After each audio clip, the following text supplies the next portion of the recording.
Halo semuanya, Assalamualaikum warahmatullahi wabarakatuh. Ketemu lagi rekan-rekan di video saya. Baik, kali ini rekan-rekan kita akan membicarakan salah satu masalah yang sering ditemukan di mahasiswa ataupun mungkin dosen untuk kebutuhan penelitian, yaitu biasanya yang berkaitan dengan judul. Jadi ada mahasiswa yang duduk-duduk di bawah koridor, di bawah gedung, ditanya, "Kenapa kamu melamun? Belum dapat judul, Pak." Nah, itu jadi persoalan judul skripsi ini di mahasiswa itu adalah salah satu yang membuat mereka galau ketika rekan-rekannya sudah punya judul skripsi tapi dia belum punya. Itu menjadi salah satu persoalan tersendiri. Maka di video ini kita akan membahas bagaimana sih supaya kita bisa mendapatkan topik, judul atau permasalahan untuk skripsi. Baik rekan-rekan, sebelum dilanjutkan, mohon bantuannya silahkan like dan subscribe serta share video ini agar lebih bermanfaat bagi teman-teman kita yang lain. Oke, kita kembali ke topik. Persoalannya biasanya adalah mahasiswa, saya belum dapat judul skripsi. Nah, atau misalnya saya belum ada bahan untuk proposal skripsi. Bagaimana caranya supaya kita bisa dapat bahan atau judul atau topik untuk skripsi? Maka ada beberapa hal yang perlu dipahami rekan-rekan ya. Yang pertama, jangan rekan-rekan berpikir mencari judul. Itu yang jadi persoalan ya. Nyari judul Pak ya, memang siapa yang buang judul gitu ya? Nggak ada yang buang judulnya. Persoalannya adalah saya belum punya judul Pak, nyari-nyari judul di perpus nggak dapet, nyari-nyari judul di Google juga nggak dapet ya, karena prinsipnya salah. Maka jangan mencari judul. Nomor satu, catat ya, jangan mencari judul. Nomor dua, lalu apa yang dicari? Yang dicari adalah permasalahan penelitian. Jadi judul itu apa? Judul itu adalah formula dari masalah penelitian. Kadang-kadang mahasiswa gini, dia udah punya judul, nggak tahu itu dapat dari Google atau dapat dari mana gitu ya, misalnya dapat bahan judul. Tetapi begitu dia ditanya persoalannya apa, mahasiswa tidak bisa jawab, mahasiswa tidak bisa menjelaskan karena dia berangkat dari judul, berangkat dari tema, atau mungkin dia googling atau mungkin diskusi dengan teman-temannya. Padahal seharusnya rekan-rekan untuk mendapatkan judul skripsi itu, maka kita harus mencari permasalahan. Gitu ya. Jadi berangkatnya dari masalah, rumusan masalah, kemudian tujuan penelitian, baru ke judul. Itu sebetulnya urutannya. Tidak ada satu penelitian pun yang konsepnya dari judul dulu. Silakan rekan-rekan baca beberapa buku penelitian. Tidak ada yang di atasnya judul. Pasti judul itu justru di bawah, bukan di atas ya. Ya, jadi diulang bahwa kita persoalannya harus dari masalah penelitian. Yang ketiga, jadi harus dari masalah penelitian Pak, betul. Jadi apa itu masalah penelitian? Itu jadi persoalan baru bagi kita. Bagaimana Pak supaya kita dapat persoalan penelitian untuk jadi judul? Oke, kalau Anda sudah berpikir ke situ berarti bagus. Ya, kita bisa melanjutkan. Tapi kalau Anda berpikir judul dan judul lagi, Anda akan sulit mendapatkan topik penelitian. Apa itu masalah penelitian? Perlu dipahami rekan-rekan, masalah penelitian itu tidak sama dengan masalah kehidupan. Kalau dalam kehidupan nggak punya uang masalah, dalam penelitian belum tentu. Ya, kalau dalam kehidupan kekurangan makan atau sebut saja kurang makan itu bisa masalah, tapi dalam penelitian belum tentu. Maka masalah dalam konteks penelitian disebut dengan istilah fenomena. Dan fenomena yang terjadi di masyarakat, di lingkungan, di tempat kerja, dan sebagainya sesuai dengan bidang kita, maka kita mengkaji dengan sudut pandang kita, maka disebutlah paradigma penelitian. Jadi kesimpulannya gimana Pak? Kesimpulannya kita harus mencari fenomena untuk bahan penelitian terkait masalah-masalah yang ada sesuai dengan bidang kita. Kembali ke masalah penelitian. Saya belum paham Pak sampai sini. Oke, kita lanjutkan. Jadi apa itu masalah penelitian? Sebelum kita menjawab apa itu masalah penelitian, saya akan bikin dua ilustrasi. Si A dan si B. Mohon maaf ya, saya pakai jari sajalah. Si A dan si B. Si A ini makan jam 7. Sebut saja si A si B ini adik kakak lah gitu ya, satu rumah. Si B makan jam 7. Ya. jam 10 ya, si A sudah lapar. Jadi jam 10 dia pengen makan lagi, padahal tadi jam 7 makan. Si B jam 2 lapar. Manakah yang masuk kategori masalah penelitian? Lapar Pak, dua-duanya masalah, iya. Tapi dalam konteks penelitian belum tentu bermasalah dua-duanya. Mana yang jadi masalah? Yang jadi masalah adalah si A. Kenapa? Tidak wajar jam 7 makan, jam 10 sudah lapar lagi. Sementara si B jam 7 makan, jam 2 lapar. Itu wajar. Jam 7 ke jam 2 berapa jam? Itu wajar dia sudah lapar. Maka yang perlu diteliti adalah si A. Itu contoh yang satu. Contoh yang kedua. Anak orang kaya, dia bisa berbisnis dan menjadi kaya. Si A ya. Contoh yang kedua, si B. Si B, anak orang yang kurang mampu, atau mohon maaf miskin, kemudian dia tetap miskin. Artinya tidak menjadi kaya seperti yang si A tadi. Pertanyaannya, mana yang masuk masalah penelitian? Oke, dua-duanya belum bisa disebutkan menjadi masalah penelitian. Kenapa? Yang si A, dia anak orang kaya. Ketika dia berbisnis dan sukses, itu wajar. Dan si B, anak dari keluarga kurang mampu, kemudian dia tidak bisa berbisnis, tidak kaya, itu sesuatu yang wajar juga. Contoh yang ketiga, pasangan suami istri. Ada dua pasang suami istri ya. Suaminya si A, sebut saja suaminya si A gitu ya, pulang jam 4 sore.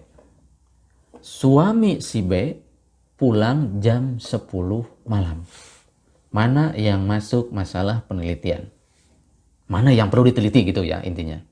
Oke, balik lagi. Si A suaminya pulang jam 4, si B suaminya pulang jam 10 malam.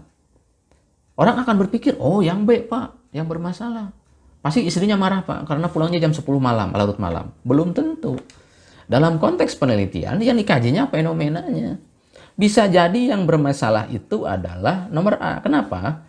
Suaminya pulang jam 4 itu dimarahi oleh istrinya. Misalnya contoh ya ini. Kenapa? Karena jadwalnya harusnya jam 2. Sehingga begitu pulang jam 4, lebih siang, masih siang, dia tetap dimarahi oleh istrinya. Sementara contoh yang kedua adalah suaminya pulang jam 10 malam. Malah istrinya senang. Kenapa? Karena jadwal pulangnya jam 12 malam. Ketika suaminya pulang lebih awal, manusiawi lah gitu ya. Seorang istri dia akan merasa senang ketika suaminya pulang lebih awal. Maka berdasarkan dua kejadian itu, ternyata yang layak untuk diteliti adalah justru yang B. Oke, rekan-rekan, sampai di sini Anda sudah paham mana yang masalah penelitian, ya. Dari 3 contoh itu.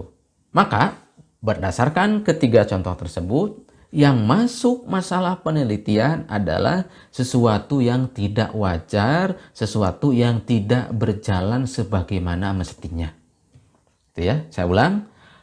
Fenomena masalah penelitian yang perlu kita teliti adalah sesuatu yang berlangsung terjadi, ya, tetapi tidak seharusnya terjadi. Maka itu perlu diteliti. Anak orang kaya, dia jadi pengusaha, wajar. Mau bapaknya juga kaya.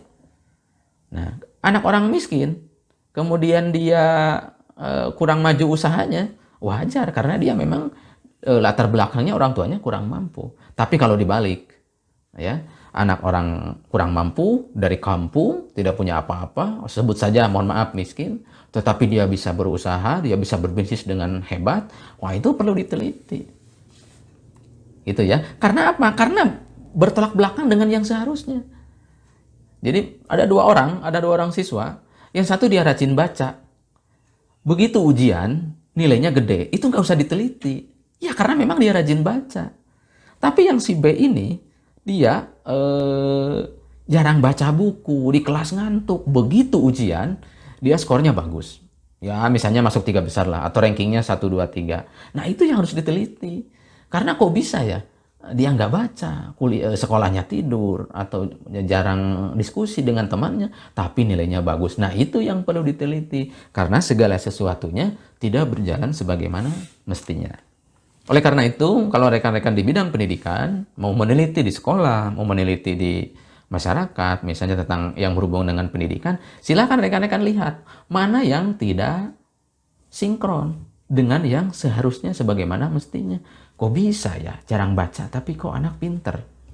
Ya itu maka perlu diteliti. Orang yang baca kemudian dia pinter, oh, itu nggak usah diteliti karena memang harusnya begitu. Gitu. Contoh, biaya hidup di kota itu gaji 5 juta itu terasa kecil. Di kampung gaji 2 juta terasa besar. Ya nggak usah diteliti. Oh ini Pak ada ketimpangan, gaji di kampung 2 juta, gaji di kota besar 5 juta. Ini tidak adil Pak. Bukan tidak adil, memang resikonya berbeda. Maka nggak usah diteliti. Yang aneh itu adalah gaji di kota kecil, gaji di kampung besar. Nah, itu aneh. Itu perlu diteliti. Ya, gitu rekan-rekan. Bagaimana? Sampai sini rekan-rekan sudah ada bayangan untuk membuat judul skripsi? Atau Anda mau meneliti di masyarakat misalnya, silahkan. Mana fenomena di masyarakat yang tidak berjalan sebagaimana mestinya? Oke, contoh lain supaya mungkin Anda masih kurang paham. Apa yang dimaksud dengan tidak terjadi sebagaimana mestinya? Kalau bahasa agama itu istilahnya apa ya? Istilahnya itu sunatullah gitu ya. Yang rajin pasti dia kaya gitu ya. Yang malas pasti dia miskin gitu. Itu nggak usah diteliti karena memang sudah harusnya begitu gitu. Yang aneh itu dia nggak kerja, dia kerjanya tidur, tapi uangnya banyak. Nah itu perlu diteliti. Kalau orang yang rajin bekerja siang malam banting tulang, wah, kerja keras, kemudian dia punya uang banyak, nah itu jangan diteliti. Tapi kalau orang diam-diam saja, tapi dia uangnya banyak, itu perlu diteliti.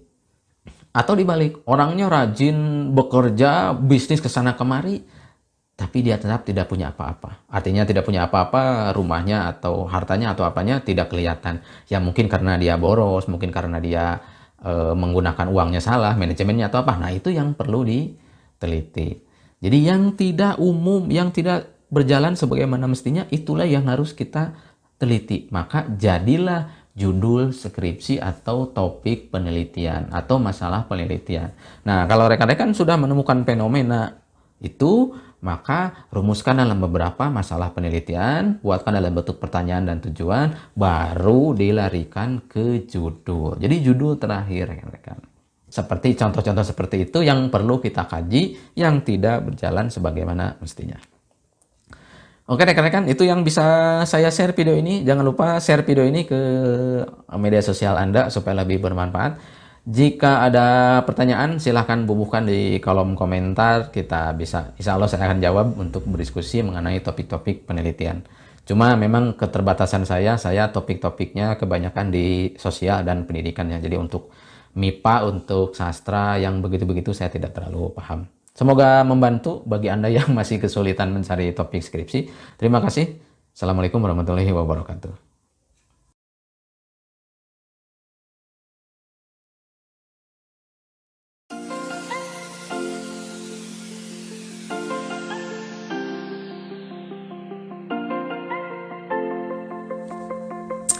Halo semuanya, Assalamualaikum warahmatullahi wabarakatuh. Seperti biasa teman-teman, berjumpa lagi di channel saya, di video saya. Dan kali ini kita akan membicarakan masih yang berhubungan dengan masalah penelitian. Kemarin kita sudah membahas mengenai bagaimana cara membuat kerangka berpikir. Sekarang kita akan membahas kembali ke video-video yang sebelumnya, yaitu bagaimana cara membuat masalah penelitian yang bisa dikaji dan nantinya dibuatkan untuk menjadi sebuah judul. Nah, teman-teman yang sebelum nonton video ini, saya sarankan nonton dulu video yang sebelumnya tentang cara mencari permasalahan. Kemudian juga nonton juga video yang lain agar apa yang kita bicarakan hari ini nyambung dengan video-video yang lainnya. Karena kita pandemi, jadi sulit untuk mencari judul, mencari masalah, melaksanakan penelitian. Jadi mahasiswa mengeluhkan, Pak, karena sekarang pandemi jadinya penelitian itu menjadi sulit mencari bahan. Kira-kira begitu teman-teman ya. Komentarnya tidak bisa saya tampilkan satu persatu, tapi pada intinya teman-teman mengeluhkan tentang bahan skripsi yang sulit dikarenakan pemikiran mahasiswa. Tapi saya begini teman-teman ya, justru saya berpikir sebaliknya teman-teman. Apa yang dimaksud dengan berpikir sebaliknya? Justru teman-teman, dengan adanya pandemi ini seharusnya judul skripsi itu lebih gampang gitu teman-teman ya. Di mana lebih gampangnya? Nah, itu dia persoalannya teman-teman. Kan di video sebelumnya sudah dijelaskan bahwa yang jadi kajian penelitian itu adalah sesuatu yang tidak normal, sesuatu yang tidak biasa, sesuatu yang tidak umum, sesuatu yang berjalan tidak sebagaimana mestinya. Maka itu layak dibuat masalah penelitian atau judul penelitian. Nah, apa hubungannya dengan pandemi? Justru menurut saya teman-teman ya, justru dengan adanya pandemi ini harusnya teman-teman bisa mudah mendapatkan persoalan atau permasalahan yang diangkat untuk judul. Jadi apa hubungannya judul penelitian teman-teman ya dengan masa pandemi ini? Menurut saya teman-teman, dengan kasus pandemi ini justru untuk judul skripsi itu menurut saya itu justru menjadi lebih gampang. Di mana lebih gampangnya? Dalam ketika masa pandemi ya, baik di awal-awal masa pandemi maupun sampai sekarang, sadar atau tidak, perilaku kita, perbuatan kita itu banyak yang berubah teman-teman ya. Dari sisi kebiasaan, dari sisi perilaku, dari sisi manajemen, dari sisi aturan, dari sisi gaya hidup dan lain sebagainya, maka itu drastis berubah teman-teman ya. Nah, apa hubungannya dengan masalah skripsi itu menjadi lebih mudah karena ada kebiasaan baru, ada perilaku baru, ada sistem baru, ada cara baru. Apa hubungannya dengan judul penelitian? Bagaimana kita merumuskannya? Nah, saya hanya memberikan beberapa solusi saja teman-teman ya, yang dapat teman-teman gunakan menjadi pilihan. Apa itu? Di video sebelumnya kita sudah bahas mengenai bagaimana cara menurunkan kajian ya, kajian-kajian dari mulai yang universal sampai dengan yang spesifik. Nah, teman-teman tonton dulu video itu. Jadi, kita tentukan dulu topiknya teman-teman, interestnya di mana? Di media kah? Di kebijakan kah? Di cara kah? Di model kah? Di teknik atau dan sebagainya? Atau perilaku gitu ya teman-teman, atau mungkin hukum atau apalah, silahkan sesuai interestnya. Nah, tentukan dulu pokok-pokoknya, mana teman-teman yang interest di situ. Tentukan satu aja misalnya, sebagai contoh misalnya ya, kalau di pendidikan misalnya media belajar.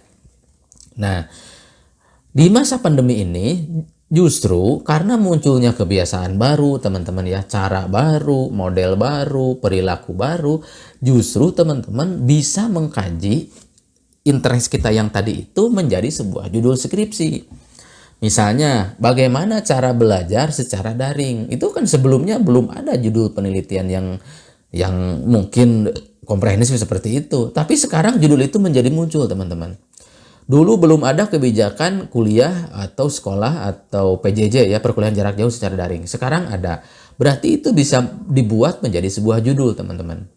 Dulu itu mungkin tugas itu selalu paper ya, selalu di print, selalu pakai kata pengantar, selalu dicili, di cover dan sebagainya.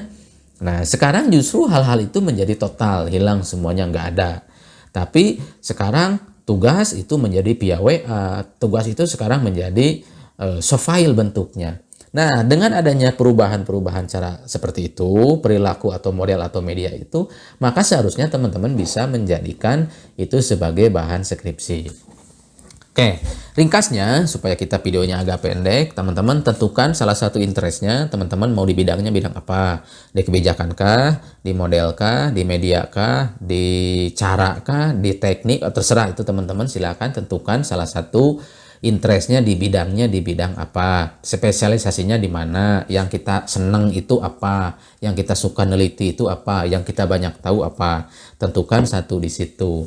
Yang kedua, kemudian cari apa yang baru dari situ teman-teman. Jadi sebelum pandemi gitu ya seperti ini, setelah pandemi seperti ini. Apa kebiasaan barunya dari interest yang kita tentukan tadi. Kalau sebelumnya kuliah itu harus selalu tatap muka 14 kali di dalam kelas, tetapi karena pandemi itu menjadi 14 kali tetapi secara daring. Dan itu pun daring itu ada yang sinyalnya kurang maksimal, ada yang suaranya tidak kedengaran, ada yang medianya susah dan sebagainya, atau mungkin keterbatasan kuota dan sebagainya. Justru teman-teman hal-hal itu karena baru ya, tentu kita bisa dibuat bahan untuk sebagai judul skripsi. Jadi seharusnya kita bisa menjadi bahan banyak bahan karena memang muncul fenomena baru gitu. Kalau kita kan lihat judul di perpus misalnya ya teman-teman, atau lihat di Google, ini kok judul sama-sama aja gitu ya, dari dulu begini aja ya. Justru setelah pandemi itu teman-teman muncul perilaku baru, muncul kebiasaan baru. Jadi nomor dua, balik lagi, nomor satu tentukan interest kita di mana. Yang kedua tentukan kebiasaan barunya, perilaku barunya, model barunya apa. Nah setelah itu cari teman-teman. Ingat, yang namanya penelitian itu teman-teman bukan yang datar. Yang penelitian itu, yang bagus itu kalau nggak nanjak sekalian adalah yang down sekalian. Gitu ya. Jadi itu baru kita bisa dikatakan bisa layak untuk dibuat penelitian. Contoh, ini contoh yang sederhana saja teman-teman. Kalau teman-teman mungkin di bidang sumber daya manusia ya, yang jurusannya SDM, bagaimana manajer mengatur anak buahnya di masa pandemi? Sementara pekerjaan tidak dikerjakan secara langsung, tapi dari rumah misalnya. Tetapi bagaimana si manajer ini bisa berhasil, tetap produktif, bahkan bisa jadi di masa pandemi ini lebih produktif. Misalnya seperti itu. Itu cari yang berhasil teman-teman, cari yang luar biasa. Atau yang gagal sekalian teman-teman, cari yang gagal sekalian ke bawah gitu ya. Jadi jangan yang datar, cari yang paling ke atas atau cari yang down sekalian yang gagal. Yang bisa dianalisis adalah mungkin faktor kegagalannya seperti apa, kendalanya seperti apa, kebijakannya seperti apa, sehingga itu menjadi gagal seperti itu teman-teman. Atau misalnya kalau di sekolah kita meneliti tentang pembelajaran daring teman-teman, cari sekolah yang daringnya itu sukses. Ya, memang pada dasarnya semua mungkin memiliki beberapa kekurangan teman-teman ya. Tapi mungkin teman-teman punya bocoran, oh sekolah ini atau lembaga ini pembelajaran daringnya sukses. Nah, berhasil dibanding dengan sekolah-sekolah yang lain pada umumnya. Nah, mungkin di situ kita bisa ada slot, bisa ada celah untuk membuat judul skripsi. Jadi, apa yang dibahasnya? Bagaimana ini mengaturnya supaya daringnya maksimal. Itu teman-teman ya. Atau mungkin kalau kita dari sisi medianya misalnya teman-teman, kalau pada umumnya sekolah atau kuliah itu adalah menggunakan media video call ya, ada WA, ada Zoom misalnya, ada Google Meet atau ada WebEx dan sebagainya.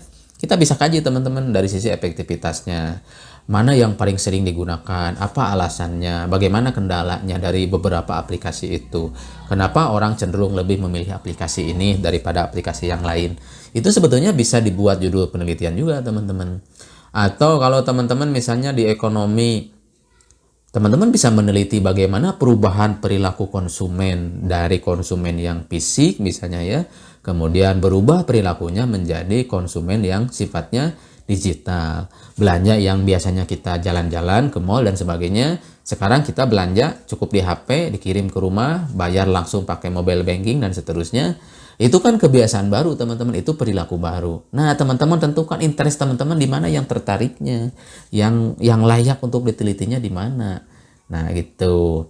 Jadi bisa ditelitinya apakah efektivitasnya, apakah pengaruhnya, kayak kalau korelasi teman-teman ya, kalau kuantitatif atau korelasinya. Nah, karena menurut saya di masa pandemi sebetulnya judul itu bisa kuantitatif juga, bisa kuantitatif dalam artian korelasi, atau teman-teman bisa menggunakan penelitian deskriptif kualitatif untuk menggali misalnya kebijakannya seperti apa, aturannya seperti apa, model belajarnya seperti apa, model pembinaannya seperti apa. Itu sebetulnya teman-teman bisa dicari, karena kalau skripsi itu tidak terlalu rumit seperti tesis ya, harus ada produknya, harus ada outcome-nya. Kalau kita kan menyampaikan gagasan atau apa yang terjadi di lapangan, tetapi dalam bentuk gagasan nantinya. Gitu teman-teman ya. Kesimpulannya gimana Pak? Kesimpulannya teman-teman cari apa yang baru setelah masa pandemi ini. Apa yang baru? Kemudian teman-teman tentukan dari situ mana yang berhasil, mana yang gagal total, atau bahkan sama sekali tidak berhasil sama sekali. Nah itu bisa nanti dibuat kajian masalah penelitian. Untuk judul saya pikir teman-teman bisa merumuskan judul sendiri ya, silahkan saja, karena saya tidak bisa membaca teman-teman senangnya di mana, informasi yang diperoleh secara pribadi di mana. Jadi silahkan dicari apa kebiasaan barunya yang muncul, teman-teman bisa mengidentifikasi apakah efektivitasnya, apakah keberhasilannya, Apakah kegagalannya, apakah pengaruhnya, apakah korelasinya, atau perbandingannya, yang disebut dengan studi komparatif. Kalau itu teman-teman sudah bisa membuat celah dari situ, maka insya Allah teman-teman bisa membuat atau bisa memiliki sebuah judul skripsi walaupun di masa pandemi. Bagi teman-teman misalnya ada mata kuliah praktik misalnya ya, tapi kan mata kuliah tetap harus ditempuh. Lalu bagaimana mekanisme pelaksanaannya? Karena mata kuliah praktik kan nggak mungkin kita dengan ceramah ya di Zoom misalnya atau di Google Meet, nggak bisa. Nah itu kan bisa diteliti teman-teman bagaimana strategi atau cara atau model pembelajaran praktik dengan menggunakan media daring atau dengan cara daring itu seperti apa, apakah kita ada demonstrasi dan lain sebagainya. Banyak teman-teman sebetulnya yang setelah pandemi ini judul itu sebetulnya makin banyak. Sederhana misalnya contoh YouTube saya sebelum pandemi itu tidak terlalu banyak penontonnya gitu ya. Setelah pandemi itu meroket sampai kemarin itu 300% view YouTube saya. Walaupun memang tidak banyak view-nya, tapi peningkatannya itu sampai 300% di bulan sebelum Lebaran Idul Adha kemarin. Artinya kan itu ada perubahan perilaku, itu bisa jadi judul teman-teman. Kenapa orang lari dari TV ke YouTube? Ada apa dengan TV misalnya begitu? Atau perilaku-perilaku lain atau cara-cara lain yang memang ada perubahan ini sebelum COVID, ini setelah COVID atau mungkin sekarang di masa new normal ini atau AKB ini. Itu kira-kira teman-teman yang bisa saya share di video ini. Semoga bermanfaat. Jangan lupa share video ini agar lebih bermanfaat bagi yang lain. Assalamualaikum warahmatullahi wabarakatuh. Berubah teman-teman ya.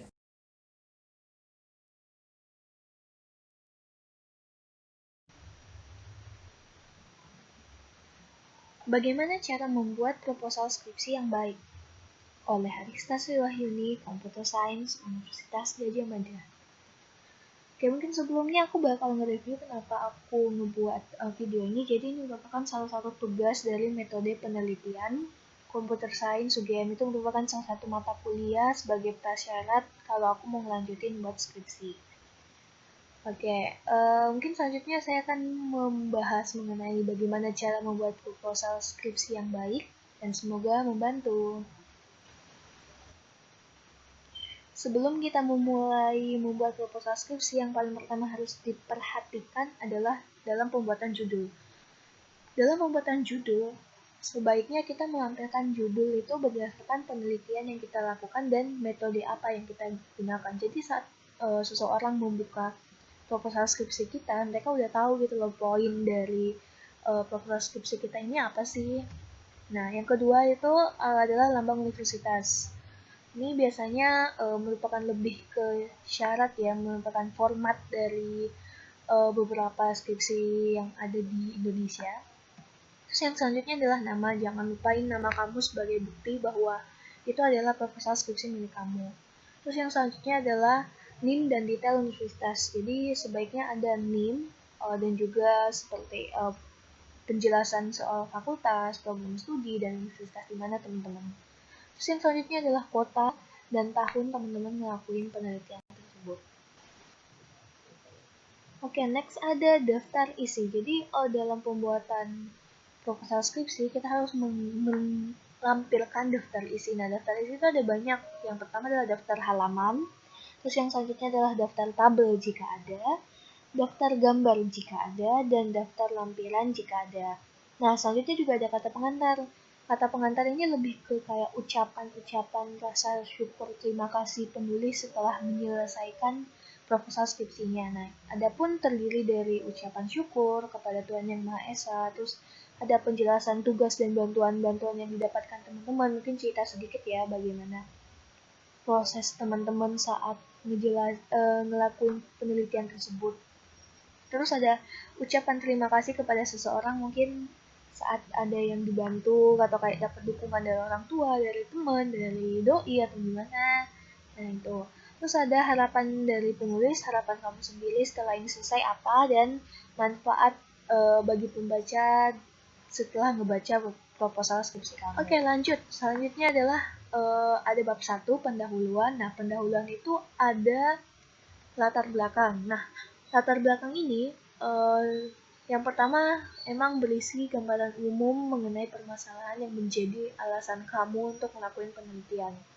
Nah, habis itu penjelasan-penjelasan ini tuh sebaiknya disertain sama fakta-fakta dan data yang mendukung. Jadi jangan sampai kamu ngejelasin masalahnya ini, tapi nggak ada buktinya gitu. Nah, terus habis itu juga kita memberikan solusi alternatif dan atau pendekatan untuk mengatasi masalah tersebut. Jadi uh, ini nih kita saat melakukan penelitian masalahnya ada nih. Nah itu kita mau ngapain aja sih? Maksudnya faktanya ada ini. Nah solusi dari kita tuh apa sih? Nah itu yang dibuktiin dari penelitian. Apakah solusi kita ini tuh bisa berguna tuh. Nah, yang nggak boleh dilakuin dalam pembuatan latar belakang adalah tidak memaparkan hasil penelitian atau pembahasan solusi keseluruhan. Jadi, cukup pembahasan umum aja soal solusi yang kamu tawarin. Jadi, jangan bahas semuanya, nanti hasilnya kayak gini, enggak. Nah, terus selanjutnya adalah penjelasannya nggak boleh terlalu berbelit-belit atau terlalu panjang. Jadi, usahakan efektif mungkin dan gak terlalu panjang biar orang juga yang jelas to the point lah. Oh ini masalahnya ini, dia nawarin solusi ini gitu. Terus tidak membahas permasalahan pribadi yang tidak berdasarkan oleh data dan fakta yang ada. Misal nih kamu ngebilang bagaimana pengaruh pencarian, orang kadang kesusahan pencarian. Nah apakah itu cuman kamu yang ngerasain atau benar-benar semua orang ngerasain itu? Jadi jangan ngebuat suatu permasalahan, suatu penelitian yang menurut kamu itu jadi masalah pribadimu. Tapi itu benar-benar masalah yang ada dan real di dunia nyata gitu. Oke, next. Selanjutnya adalah tujuan dan manfaat dan rumusan masalah. Mungkin aku ke tujuan dan manfaat dulu ya. Jadi untuk tujuan dan manfaat ya berisi tujuan dari teman-teman ngelakuin penelitian itu, tujuannya apa, maunya gimana nanti, dan kalau untuk manfaat sendiri dia berisi manfaat yang kamu inginin terhadap penelitian itu. Jadi tujuan dan manfaat dari penelitian ini, tujuan dan manfaatnya apa sih gitu. Terus tujuan dan manfaat harus bersifat menguntungkan bagi lingkungan dan masyarakat, bukan bersifat sebaliknya. Jadi jangan sampai penelitian kita ini tuh justru merugiin masyarakat ya. Jadi ini benar-benar worth it buat dilakuin. Selanjutnya adalah tujuan dan manfaat harus bersifat realistis atau nyata dan benar-benar dapat direalisasikan dalam kehidupan nyata. Oke, untuk itu emang jangan sampai kita buat tujuan tuh yang mengada-ngada gitu, manfaat yang mengada-ngada. Jadi kalau sebisa mungkin, seril mungkin dan emang bakal terjadi di dunia nyata. Selanjutnya ada rumusan masalah. Jadi rumusan masalah itu lebih ke berisi pertanyaan-pertanyaan yang jadi acuan kamu untuk ngejawab permasalahan itu untuk penelitian kamu selanjutnya ini apa sih. Jadi kurang lebih tujuan dan rumusan masalah tuh berkesinambungan ya, berrelasi. Jadi saat apa yang menjadi masalah kamu itu kurang lebih juga apa yang jadi tujuan kamu. Jadi kamu misalnya mencari bagaimana untuk bagaimana membuat inovasi yang baik.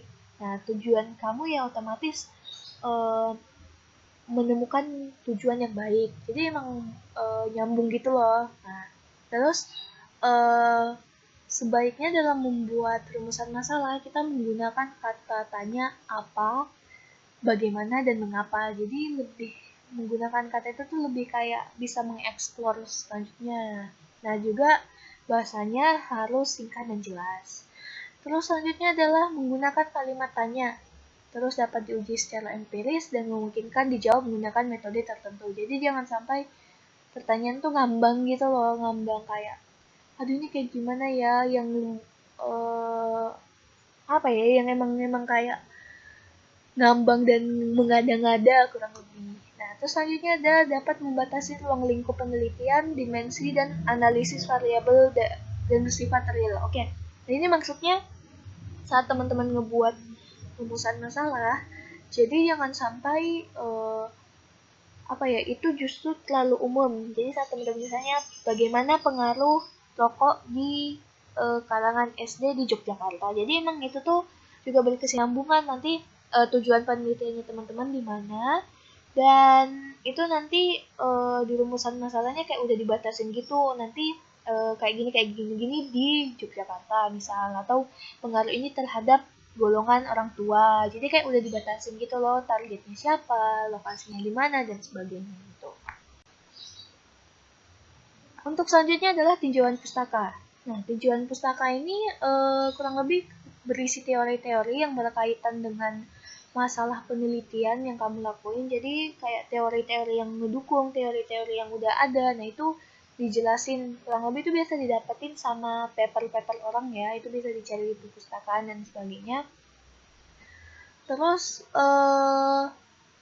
ini juga berisi kerangka berpikir. Jadi kerangka berpikir itu lebih ke kayak hubungan. Jadi saat kamu ngebuat tinjauan pustaka, kamu tuh nggak mungkin berpacu sama satu teori aja. Jadi sebaiknya ada satu atau dua atau lebih lah teori yang kamu gunain. Nah, setelah kamu ngumpulin dan kamu ngebahas teori itu di tinjauan pustaka, kamu bakal ngejelasin kerangka berpikirnya. Kerangka berpikir tuh lebih kayak korelasi antara teori satu sama lain. Misalnya teori A kayak gini, teori B kayak gini, oh hubungannya kayak gini. Nah, abis ngebuat kerangka berpikir, sebaiknya kita ngebuat hipotesis atau dugaan sementara. Jadi setelah kita nyimpulin ini kita punya dugaan sementara loh, oh nanti ini bakalnya hasilnya jadi kayak gini, oh ini nanti bakal berhasil, ini bakal efektif. Nah nanti dibuktiin di hasil penelitian apakah benar-benar efektif atau enggak. Nah terus ini yang harus teman-teman perhatiin adalah teori-teori yang kita kumpulin itu sebaiknya bersifat baru, jadi semakin baru semakin baik. Kalau standarnya tuh biasanya 5 tahun terakhir, atau paling enggak ya nggak terlalu jauh banget lah. Kalau misalnya emang dalam 5 tahun terakhir nggak ada, ya udah coba dilihat lagi mundur 10 tahun terakhir. Jadi emang benar-benar yang sebaru mungkin lebih baik gitu. Terus ini tidak menggunakan pendekatan steril atau pendekatan yang hampir sama. Jadi beberapa tuh kalau misalnya kita nggunain pendekatan yang hampir sama, itu kurang lebih hasilnya tuh bakal sama aja gitu loh, nggak ada yang sesuatu yang berarti, jadi bakal sia-sia gitu.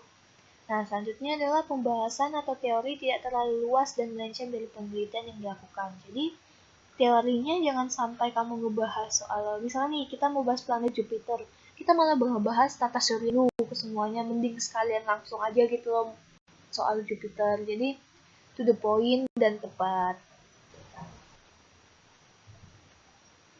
Nah, selanjutnya ada metode penelitian. Nah, metode penelitian ini ada beberapa, misalnya kayak menetapin lokasi dan waktu penelitian. Nah, jadi saat kita juga nentuin lokasi, kita jangan semena-mena, oh aku mau ngadain penelitian gizi buruk di Yogyakarta. Nah, dilihat dulu apakah Yogyakarta itu emang yang punya standar gizi buruk yang parah atau gimana. Jadi, emang kita tuh bakal nemuin data yang bakal ada gitu. Jangan sampai kita justru nentuin di Jogja tapi kita nggak nemuin apa-apa. Nah, kurang lebih kayak gitu. Terus selanjutnya ada memaparkan teknik pengumpulan data yang digunakan dalam penelitian. Jadi saat kita lakuin penelitian, kita pasti ngelakuin metode yang kita lakukan ya.